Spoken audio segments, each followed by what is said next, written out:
50억 달러가 기본이라는 미국, 그만큼 가치는 없다는 한국. 오늘 7차 협상 마지막 날입니다. 7차 방위비 분담금 협상, 급할 것이 없는 한국, 남은 카드가 없는 미국. 어제부터 제7차 방위비 분담금 협상이 미국에서 진행되고 있습니다. 주한미군기지 한국인 노동자 무급 휴직 문제가 쟁점으로 떠오른 지금 한국, 미국 모두 마음이 불편합니다. 한국 정부는 미군기지 자국민 노동자가 보호받지 못하는 현실이 불편하고 동맹이라는 미국의 카드로 쓰이는 현실이 불쾌합니다. 미국은 세계 최강국이라는 명성에 스스로 먹칠하면서까지 동맹이라는 한국에 갈취하는 모습으로 세계에 보이는 씁쓸함과 이런 치사한 방법까지 동원해야 협상이 진행될 만큼 한국에 쓸 수 있는 카드가 없어 답답할 것입니다. 국방력이 약하면 북한의 위협을 부각할 수 있는데 한국 군사력이 세계 6위, 7위라고 미국 군사매체에서 인정해주고 전 주한미군 사령관들은 일본과 전쟁 시에도 한국 우위를 스스럼없이 밝힙니다. 육군 전투력의 상징인 기갑사단과 특수부대는 중국의 병력에서 뒤질 뿐이라는 평가를 하는 매체도 제법 됩니다. 미국이 탄도미사일을 제안했지만 한국은 순항미사일에 집중하여 세계 3위 기술을 보유하고 있고 명중률은 미국에 뒤지지 않습니다. 이 때문에 트럼프가 북한으로부터 한국을 지켜준다는 말에 미국 군사 전문가부터 코웃음을 치는 것입니다. 미국이 그렇다고 일본 위협에서 지켜주겠다고는 못하죠. 한국에 주둔하는 주한미군 주요 임무가 일본 본토 밖에서 보호해 미국이 추구하는 인도 태평양 전략에 지장을 주지 않기를 원하니까요. 아마 한일 간 군사 충돌이 발생한다면 독도 훈련에 일본 대신 짜증내는 모습을 보인 미국이 어떤 판단을 할지 그림이 그려집니다. 국내에서 반중 틀을 만들고 미국이 이를 받아 중국 견제 카드를 쓴 건지 미국이 거론하고 국내에서 반응을 보인 건지는 모르겠지만 이것이 잘 먹히지 않아 이도 저도 주한미군 값어치를 올릴 것이 없으니 들고 나온 그것이 역외미군 순환배치 비용과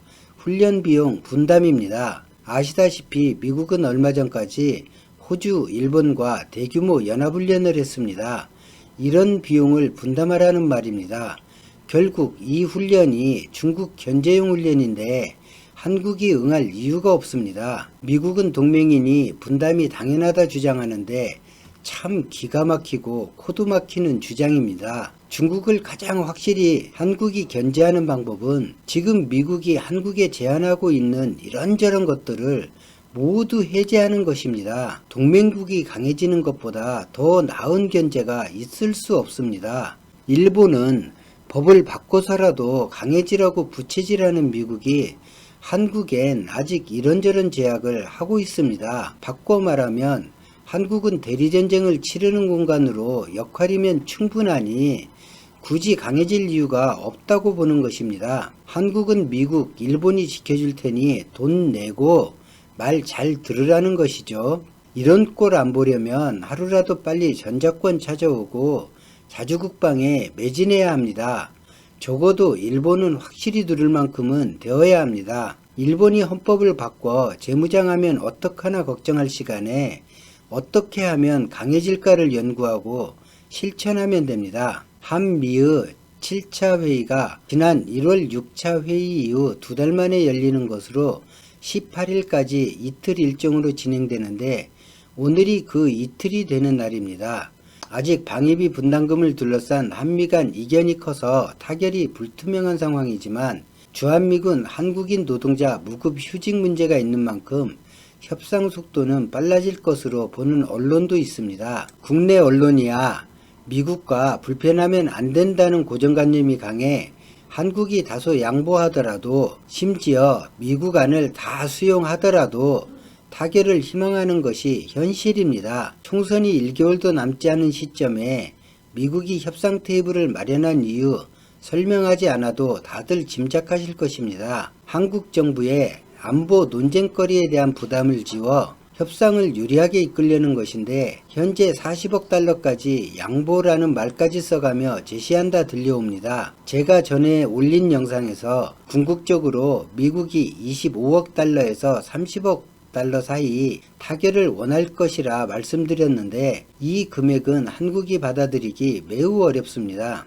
미국으로선 50억 달러를 주장해 충격을 주고 제시액을 내리면 착시 효과로 미국이 많이 양보한 듯한 인상을 줄 뿐더러 한국인이 보기에도 그럴 것으로 생각하는 듯합니다. 정확하진 않지만 언론에 따르면 한국 측이 현재보다 10% 정도 인상안을 제시하고 있다고 하는데 정확하지는 않습니다. 제 개인 생각으로는 이번 협상을 무산시키고 소파 협정부터 다시 재논의를 하는 것이 어떤가 생각해 봅니다. 주권국이라고 차마 말하기 어려울 만큼 불공정한 계약입니다. 몇 차례 개정해서 좀 나아지긴 했지만 점령군 성격을 지닌 것은 변함이 없습니다. 미국이 자신들 국방수권법에 주한미군 수나 주둔에 대해 정의한 것과 별도로 한국이 철수나 감축 제한을 하면서 협상을 끌어나가면 어떨까 싶기도 합니다. 그런데 그렇게 하기엔 시기가 너무 좋지 않습니다.